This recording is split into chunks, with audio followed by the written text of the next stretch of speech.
Dear students, നമ്മൾ അടുത്തതായിട്ട് discuss ചെയ്യാൻ പോകുന്നത് സ്റ്റെയറിംഗ് ലിങ്കേജുകളെ കുറിച്ചിട്ടാണ്. സ്റ്റെയറിംഗ് ലിങ്കേജുകൾ നമുക്ക് പ്രധാനമായിട്ടും രണ്ട് രീതിയിലാണ് ക്ലാസിഫൈ ചെയ്തിട്ടുള്ളത്. ഒന്ന്, ഇൻഡിപെൻഡൻറ്റ് സസ്പെൻഷൻ സിസ്റ്റത്തിൽ ഉപയോഗിക്കുന്ന സ്റ്റെയറിംഗ് ലിങ്കേജുകളും രണ്ടാമത്തത് റിജിഡ് ആക്സിൽ സസ്പെൻഷൻ സിസ്റ്റത്തിൽ ഉപയോഗിക്കുന്ന സ്റ്റെയറിംഗ് ലിങ്കേജുകളും. അപ്പോൾ നിങ്ങൾക്കറിയാം, റിജിഡ് ആക്സിൽ സസ്പെൻഷൻ സിസ്റ്റം എന്ന് പറഞ്ഞു കഴിഞ്ഞാൽ നമ്മളുടെ സസ്പെൻഷൻ സിസ്റ്റത്തിലെ ആക്സിലിനെ ആ വാഹനത്തിൻ്റെ ലോഡ് എഫക്റ്റ് ചെയ്യുന്നുണ്ടെങ്കിൽ അത്തരം വാഹനങ്ങളെ അല്ലെങ്കിൽ അത്തരം സസ്പെൻഷൻ സിസ്റ്റത്തിലുള്ള വാഹനങ്ങളെ റിജിഡ് ആക്സിൽ സസ്പെൻഷൻ സിസ്റ്റം എന്ന് പറയും.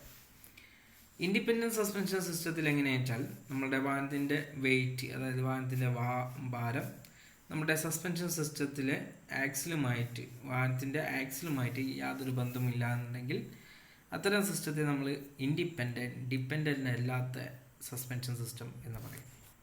അപ്പോൾ നമുക്ക് ആദ്യം റിജിഡ് ആക്സിൽ സസ്പെൻഷൻ സിസ്റ്റത്തിൽ ഉപയോഗിക്കുന്ന steering linkages used in rigid axle suspension system. Rigid axle suspension സിസ്റ്റത്തിൽ ഉപയോഗിക്കുന്ന സ്റ്റെയറിംഗ് ലിങ്കേജുകളെ കുറിച്ചിട്ട് നമുക്ക് പഠിക്കാം. അപ്പോൾ നമ്മളിവിടെ ഈ ഒരു ഫിഗറിൽ കാണുന്നതാണ് നമ്മളുടെ സ്റ്റെയറിംഗ് ലിങ്കേജുകൾ, അതായത് റിജിഡ് ആക്സിൽ സസ്പെൻഷൻ സിസ്റ്റത്തിൽ ഉപയോഗിക്കുന്ന സ്റ്റെയറിംഗ് ലിങ്കേജുകൾ. അതിൽ നമുക്ക് കാണാം, ആദ്യം സ്റ്റെയറിംഗ് വീല് കാണാൻ കഴിയുന്നുണ്ട്. സ്റ്റെയറിംഗ് വീല് കഴിഞ്ഞ് കഴിഞ്ഞാൽ സ്റ്റെയറിംഗ് ഷാഫ്റ്റ് കാണാം. അത് കഴിഞ്ഞ് കഴിഞ്ഞാൽ നമുക്കൊരു സ്റ്റെയറിംഗ് ഗിയർ ബോക്സ് കാണാം, സ്റ്റെയറിംഗ് ഗിയർ ബോക്സ്. അത് കഴിഞ്ഞാൽ ആ സ്റ്റെയറിംഗ് ഗിയർ ബോക്സിൽ നിന്ന് നേരെ അടുത്ത ലിങ്കേജ് വരുന്നത് ഡ്രോപ്പ് ആം അല്ലെങ്കിൽ പിറ്റ്മാൻ ആം പറഞ്ഞിട്ടുള്ള ഒരു ആമിലേക്കാണ്. അത് കഴിഞ്ഞാൽ പിറ്റ്മാൻ ആമിൽ നിന്നും ഒരു ട്രാഗ് ലിങ്ക് അല്ലെങ്കിൽ ഒരു ലിങ്ക് റാഡ് എന്ന് പറഞ്ഞിട്ടുള്ള ഒരു റാഡിലേക്കാണ് പോയിട്ടുള്ളത്. ആ റാഡ് നേരെ പോയിട്ടുള്ളത് സ്റ്റെയറിംഗ് ആം എന്ന് പറഞ്ഞിട്ടുള്ള ഒരു ആമിലേക്കാണ്. ആ ആം നേരെ കണക്ട് ചെയ്തിട്ടുള്ളത് നമ്മുടെ ഒന്നെങ്കിൽ അത് ലോവർ വിഷ്ബോണിൻ്റെ ആ ഒരു ലെവലിലേക്കായിരിക്കും കൊടുത്തിട്ടുണ്ടായിരിക്കുക. അപ്പോൾ ഇവിടെ നോക്കിക്കഴിഞ്ഞാൽ സ്റ്റെയറിംഗ് ആം നേരെ ലോവർ വിഷ്ബോണിലേക്കാണ് പോയിട്ടുള്ളത്. പിന്നെ നമുക്ക് കിൻ പിന്ന് കാണാം, അതുകൂടാതെ സ്റ്റബ് ആക്സിലും ടയറും കാണാം. പിന്നെ നമുക്ക് നോക്കിക്കഴിഞ്ഞാൽ കാണാവുന്നത് രണ്ട് ടൈ റോഡ് ആം അല്ലെങ്കിൽ ട്രാക്ക് റോഡ് ആം എന്നും പറയാറുണ്ട്. ആ വാഹനത്തിൻ്റെ ട്രാക്കിനെ നിയന്ത്രിക്കുന്ന ആമാണ്, അതുകൊണ്ടാണ് ട്രാക്ക് റോഡ് ആം എന്ന് പറയുന്നത്. അതുകൂടാതെ ഈ രണ്ട് ട്രാക്ക് റോഡ് ആമുകൾ തമ്മിൽ ബന്ധപ്പെടുത്തിയിട്ടുള്ളത് ട്രാക്ക് റോഡ് അല്ലെങ്കിൽ ടൈ റോഡ് എന്ന് പറഞ്ഞിട്ടുള്ള ഒരു ലിങ്കേജ് കൊണ്ടാണ്. അതുകൂടാതെ ആ ലിങ്കേജിൽ നിങ്ങൾക്ക് നോക്കിക്കഴിഞ്ഞാൽ ഒരു അഡ്ജസ്റ്റർ കാണാൻ കഴിയുന്നുണ്ടാവും. അതുകൂടാതെ ഈ ലിങ്കേജുകളൊക്കെ കണക്ട് ചെയ്തിട്ടുള്ളത് ബോൾ ജോയിൻറ്റിൻ്റെ സഹായത്താലാണ്. ബോൾ ജോയിൻറ്റുകളാണ് അവിടെയൊക്കെ ഉപയോഗിച്ചിട്ടുള്ളത്. അവിടെ അതിൻ്റെ വളരെ സ്മൂത്തായിട്ടുള്ള ഒരു വർക്കിങ്ങിന് വേണ്ടിയിട്ടാണ് അത് ഉപയോഗിച്ചിട്ടുള്ളത്. നിങ്ങൾക്ക് അവിടെ ബീമാക്സിൽ നേരിട്ട് ഒരു സ്റ്റെയറിങ്ങിൻ്റെ ഒരു വീലുമെന്ന് അടുത്ത വീലിലേക്ക് നമുക്ക് ഒരു ആക്സിൽ ബീം കാണാൻ കഴിയും. അത് റിജിഡ് ആക്സിൽ സസ്പെൻഷൻ സിസ്റ്റം ആയതുകൊണ്ടാണ് ബീമാക്സിൽ നമുക്ക് കാണാൻ കഴിയുന്നത്. നമ്മളൊരു വാഹനത്തിൻ്റെ, ഒരു വലിയ വാഹനത്തിൻ്റെ ഒക്കെ സസ്പെൻഷൻ സിസ്റ്റം, ഒരു ലോറി, ബസ്സൊക്കെ എടുത്ത് നോക്കിക്കഴിഞ്ഞാൽ ഈ ഒരു സംഭവമാണ് നമുക്ക് കാണാൻ കഴിയുക. സ്റ്റെയറിംഗ് വീല് തിരിക്കുന്ന സമയത്ത് കറക്കം സ്റ്റെയറിംഗ് ഗിയർ ബോക്സിലെത്തി ആ ഡ്രോപ്പ് ആമിനെ മുൻപിലേക്കോ പുറകിലോട്ടോ ചലിപ്പിക്കും. ഈ ചലനം ഡ്രാഗ് ലിങ്ക് വഴി അല്ലെങ്കിൽ ലിങ്ക് റാഡ് വഴി അത് സ്റ്റെയറിംഗ് ആമിലേക്ക് എത്തും. അത് സ്റ്റബ് ആക്സിലിനും എത്തും. അതുകൂടാതെ സ്റ്റബ് ആക്സിലിനെ കിൻപിൻ എന്ന പിവട്ട് കേന്ദ്രീകരിച്ച് ആ ഒരു മോഷൻ, ഒരു ആംഗുലർ മോഷൻ ആ സ്റ്റബ് ആക്സിലിന് നൽകും. ഈ ചലനം ട്രാക്ക് റോഡ് ആം വഴി അടുത്ത അപ്പുറത്തെ വശത്തുള്ള നമ്മുടെ സ്റ്റബ് ആക്സിലുള്ള അതേ മറ്റേ ടയറും നമുക്ക് ഇതേപോലെ ആംഗുലർ മോഷനിൽ ചലിക്കാൻ തുടങ്ങും. അപ്പോൾ ഇങ്ങനെ രണ്ട് വീലുകളും ഒരേ ദിശയിൽ തിരിക്കപ്പെടും. ഓക്കെ. അതുകൂടാതെ ഈ നമുക്ക് നമ്മുടെ അക്രമ സ്റ്റെയറിംഗ് മെക്കാനിസത്തിൽ ഈ ഒരു സംഭവം നമ്മൾ പ്രധാനമായിട്ടും ഡിസ്കസ് ചെയ്ത കാര്യമാണ്. അടുത്ത് നമ്മൾ പറയാൻ പോകുന്നത് steering linkages used in independent suspension system. Independent suspension സിസ്റ്റത്തിൽ ഉപയോഗിക്കുന്ന സ്റ്റെയറിംഗ് ലിങ്കേജുകളെ കുറിച്ചിട്ടാണ്. ഇവിടെ നിങ്ങൾക്ക് നോക്കിക്കഴിഞ്ഞാൽ പ്രധാനമായിട്ടും നമുക്ക് ബീം ആക്സിൽ കാണാൻ കഴിയുകയില്ല. അതുകൂടാതെ നമുക്ക് ഇവിടെ നോക്കിക്കഴിഞ്ഞാൽ കാണാം സ്റ്റെയറിംഗ് വീല് കാണാം, സ്റ്റെയറിംഗ് കോളം അല്ലെങ്കിൽ സ്റ്റെയറിംഗ് ഷാഫ്റ്റ് കാണാം. അത് കഴിഞ്ഞാൽ സ്റ്റെയറിംഗ് ഗിയർ ബോക്സ് കാണാം, പിറ്റ്മാൻ ആം, അതായത് നമ്മുടെ പിറ്റ്മാൻ ആം എന്ന് പറഞ്ഞാൽ അല്ലെങ്കിൽ ക്രോസ് ഷാഫ്റ്റ് കാണാൻ കഴിയും.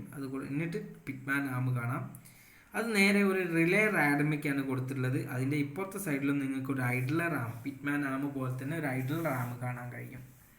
ഇവിടെ ശ്രദ്ധിക്കേണ്ട ഒരു കാര്യം, ഈ റിലേ റോഡിൽ നിന്നാണ് ടൈ റോഡ്, രണ്ടറ്റത്ത് നിന്ന് രണ്ട് ടൈ റോഡുകൾ കൊടുത്തിട്ടുണ്ട്. അത് നേരെ ടൈ റോഡ് ആം അല്ലെങ്കിൽ ട്രാക്ക് റോഡ് ആമിലേക്ക് കണക്ട് ചെയ്തിട്ടുണ്ട്. അത് നേരെ ലോവർ വിഷ്ബോണിലേക്ക് കൊടുത്തിട്ടുണ്ട്. ഇനി അവിടെ സ്റ്റബ് ആക്സിലേക്ക് കിൻപിനിൻ്റെ സഹായത്തോടെ സ്റ്റബ് ആക്സ് വഴി നമ്മൾ ടയർ മെയിനിലേക്ക് കണക്ട് ചെയ്തിട്ടുണ്ട്. നമ്മൾ സ്റ്റെയറിംഗ് വീല് തിരിക്കുന്ന സമയത്ത് ഈ ഡ്രോപ്പ് ആം ഒരു ദിശയിലേക്ക് തിരിക്കുമ്പോൾ റിലേ റാഡ് ഒരു ദിശയിലേക്ക് പോകും. ആ സമയത്ത് അതേ ദിശയിൽ നമ്മളുടെ ടയർ റോഡ് തിരിയുകയും ആ സമയത്ത് ഒരു വശത്തുള്ള ടയർ റോഡ് ആമിനെ വലിക്കുകയും ഒരു സൈഡിലുള്ള ടയർ റോഡ് ആമിനെ തള്ളുകയും ചെയ്യും. അതുകൊണ്ട് ആ വലിക്കുന്ന ഭാഗത്തേക്ക് നമ്മളുടെ രണ്ട് ടയറുകളും ആ ഡയറക്ഷനിൽ തിരിയാൻ തുടങ്ങും. അപ്പോൾ ഇതാണ് നമ്മളുടെ ഇൻഡിപെൻഡൻറ്റ് സസ്പെൻഷൻ സിസ്റ്റത്തിലെ സ്റ്റിയറിംഗ് ലിങ്കേജിനെ കുറിച്ചിട്ട് പറയാനുള്ളത്. ഇവിടെ നോക്കുക, ഒരു ഐഡൽ ആം നിങ്ങൾക്ക് ഘടിപ്പിച്ചിട്ട് അതിൽ കാണാം. അത് നമുക്ക് റിലേ റാഡിൻ്റെ സഹായത്താലാണ്. അതുകൂടാതെ ഇങ്ങനെയുള്ള ഒരു സിസ്റ്റം എല്ലാ ഒരു കാറിൽ ഉണ്ടാവുക. കാറിൽ നമുക്ക് ഇതിൽ നിന്നും ചെറിയ വ്യത്യാസം തന്നെ ഈ ടയർ റോഡിൽ റിലേ റാഡ് ഉണ്ടായിരിക്കില്ല. അതിന് പകരം സ്റ്റിയറിംഗ് ആമും നേരെ പോയിട്ട് അല്ലെങ്കിൽ സ്റ്റിയറിംഗ് ഷാഫ്റ്റും ഒന്ന് നേരെ സ്റ്റിയറിംഗ് ഗിയർ ബോക്സ് നേരെ ഒരു rack and pinion steering gear box എന്നുള്ള സിസ്റ്റം അത് നമ്മൾ പിന്നീട് വിശദമായിട്ട് ഡിസ്കസ് ചെയ്യുന്നതാണ്. അടുത്തത് നമുക്ക് ഈ ഒരു സിസ്റ്റത്തിലുള്ള ഓരോ പാർട്സുകൾ നമ്മൾക്ക് എക്സ്പ്ലെയിൻ ചെയ്യാം. ആദ്യമായിട്ട് നമ്മൾ സ്റ്റിയറിംഗ് വീലിനെ കുറിച്ചിട്ട് നമുക്ക് ഡിസ്കസ് ചെയ്യാം. പോളി യൂറേത്തിനോ ഹാർഡ് പ്ലാസ്റ്റിക്കോ ഉപയോഗിച്ചിട്ടാണ് നമ്മളുടെ പൊതിഞ്ഞുകൊണ്ടാണ് നമ്മളെ സ്റ്റിയറിംഗ് വീല് വൃത്താകൃതിയിലുള്ള ഒരു റിമ്മാണിത്. നമുക്കൊരു വൃത്താകൃതിയിൽ കാണാം ഈ സ്റ്റിയറിംഗ് വീല്. നമ്മൾ സാധാരണ ഹാർഡ് പ്ലാസ്റ്റിക് ഉപയോഗിച്ചിട്ട് അല്ലെങ്കിൽ പോളി യൂറേത്തിനോ ഉപയോഗിച്ചിട്ടാണ് ഇത് നിർമ്മിക്കുക. സ്റ്റിയറിംഗ് ഷാഫ്റ്റിൻ്റെ മുകളിലായിട്ടാണ് ഈ ഒരു സ്റ്റിയറിംഗ് വീല് നമ്മൾ ഉറപ്പിക്കുന്നത്. സ്റ്റിയറിംഗ് വീലിനും ഹബിനും ഇടയ്ക്ക് സ്പ്ലൈൻസുകൾ നൽകിയിട്ടുണ്ടാകും. അത് കാരണം അത് അല്ലെങ്കിൽ സ്പോക്കുകൾ നൽകിയിട്ടുണ്ടായിരുന്നു. നമ്മൾ ശ്രദ്ധിച്ച് നോക്കിക്കഴിഞ്ഞാൽ നമുക്ക് ഒരു സ്റ്റിയറിംഗ് വീലിൻ്റെ ആ റൗണ്ടിൻ്റെ ഹബിൻ്റെ ഇടയിൽ നമുക്കൊരു 3 അല്ലെങ്കിൽ 2 ഈ സ്പോക്കുകൾ പോലെ നൽകിയിട്ടുണ്ടാവും. അതിൽ ഇപ്പോൾ ഉള്ള മോഡേൺ സ്റ്റിയറിങ്ങിൽ നമുക്ക് അവിടെ പല ബട്ടൺസും കാണാൻ കഴിയും. ഹോണും കാര്യങ്ങളൊക്കെ ഹബിൻ്റെ മുകളിലായിട്ട് നമുക്ക് ഹോണ് കാണാം. അതുകൂടാതെ സൈഡിലായിട്ടുള്ള ഇതിലൊക്കെ നമുക്ക് ഹോണുകളുടെ അല്ലെങ്കിൽ നമ്മുടെ മ്യൂസിക് കൺട്രോൾ ചെയ്യാനും അങ്ങനെയുള്ള കാര്യങ്ങളൊക്കെ നമുക്ക് കാണാൻ കഴിയും. അപ്പോൾ ഇതാണ് സ്റ്റിയറിംഗ് വീല് എന്ന് പറഞ്ഞു കഴിഞ്ഞാൽ. അടുത്ത് നമ്മൾ ഡിസ്കസ് ചെയ്യുന്നത് സ്റ്റിയറിംഗ് കോളമാണ്. സ്റ്റിയറിംഗ് ഷാഫ്റ്റ് കടന്നു പോകുന്ന ഒരു ഹോളോ ഷാഫ്റ്റിനെയാണ് നമ്മൾ സ്റ്റിയറിംഗ് കോളം എന്ന് പറയാം. ഇന്ന് നമ്മൾ കാണുന്ന ആധുനിക വാഹനങ്ങൾ 2 ടൈപ്പ്. പഴയ കാലങ്ങളിൽ റിജിഡ് സ്റ്റിയറിംഗ് കോളാണെങ്കിൽ ഇന്ന് കൊളാപ്സിബിൾ സ്റ്റിയറിംഗ് കോളാണ് ഉപയോഗിക്കുന്നത്. ഇന്നും പല രീതിയിൽ നമുക്ക് അഡ്ജസ്റ്റ് ചെയ്യാൻ പറ്റുന്ന സ്റ്റിയറിംഗ് കോളങ്ങളുണ്ട്. അതുകൂടാതെ സ്റ്റിയറിംഗ് കോളത്തിൽ നമ്മൾ കമ്പൈൻഡ് സ്വിച്ച് നമ്മൾ കൊടുക്കാറുണ്ട്. അതായത് ഹെഡ്ലൈറ്റ്, ഇൻഡിക്കേറ്റർ, വൈപ്പർ മോട്ടർ, നമ്മളുടെ വൈപ്പർ ബ്ലേഡ് വർക്ക് ചെയ്യാനുള്ള മോട്ടർ, അങ്ങനെയുള്ള സ്വിച്ചുകളൊക്കെ, അതായത് ഇൻഡിക്കേറ്റർ, നമ്മളെ ഹെഡ്ലൈറ്റിൻ്റെ അങ്ങനെയുള്ള കാര്യങ്ങളൊക്കെ നമുക്ക് ഈ ഒരു സ്റ്റിയറിംഗ് കോളത്തിലാണ് ഇന്ന് ഘടിപ്പിക്കാറുള്ളത്. ഒരുപാട് കാര്യങ്ങൾ നമ്മൾ സ്റ്റിയറിംഗ് കോളത്തിൽ നമ്മൾ ഇന്ന് ഘടിപ്പിക്കാറുണ്ട്. അപ്പോൾ ഈ കാണുന്നതാണ് സ്റ്റിയറിംഗ് കോളത്തിൻ്റെ ഫിഗർ.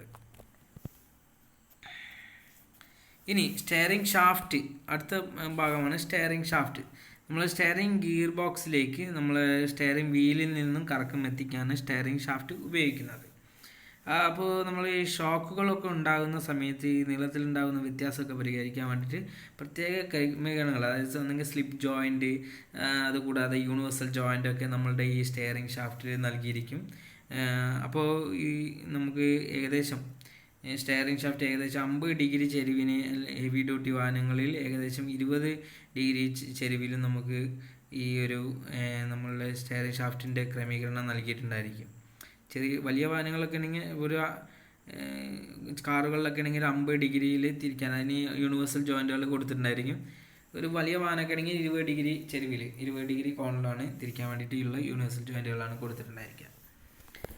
അടുത്ത ഭാഗം നമ്മൾ സ്റ്റിയറിംഗ് ഗിയർ ബോക്സ് ആണ്.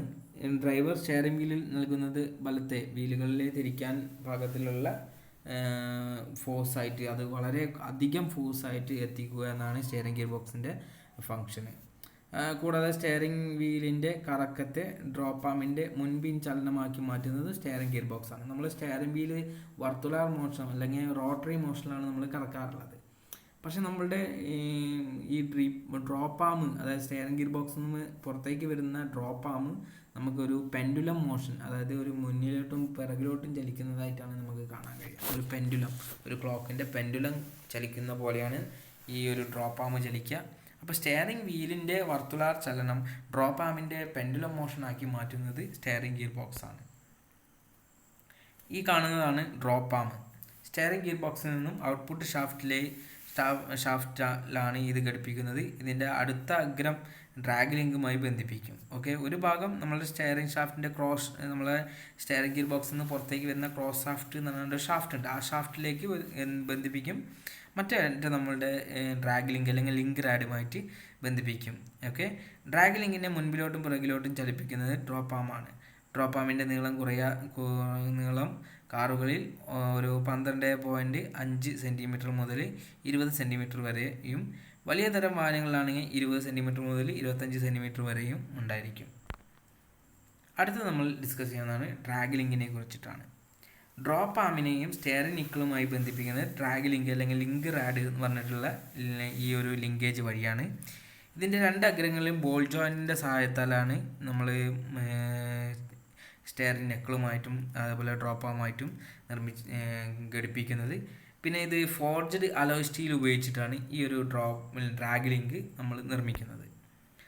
ഈ 3 രീതിയിൽ നമുക്ക് നമ്മുടെ ഡ്രാഗ് ലിങ്ക് അല്ലെങ്കിൽ ലിങ്ക് റാഡുകൾ അവൈലബിൾ ആയിട്ടുണ്ട്. പല വാഹനങ്ങളിലും ഇതിൻ്റെ നമുക്ക് കാണാൻ കഴിയും. ഈ ഒരു അതിൻ്റെ നീളത്തിലുള്ള വ്യത്യാസങ്ങൾ നമുക്ക് കാണാൻ കഴിയും. ഇത് നമ്മൾ അധികം കാണുന്നത് ഈ ഡ്രാഗ് ആൻഡ് പിനിയൻ ഒന്നും ഇല്ലാത്ത വാഹനങ്ങളിലാണ് ഈ ഒരു സംഭവം കാണാൻ കഴിയുക. അതായത് നമ്മൾ റാക്ക് ആൻഡ് പിനിയൻ ഇല്ലാത്ത സ്റ്റെയറിംഗ് ഗിയർ ബോക്സുകളിലാണ് ഈ ഒരു ഡ്രാഗ് ലിങ്ക് കാണാൻ കഴിയുക.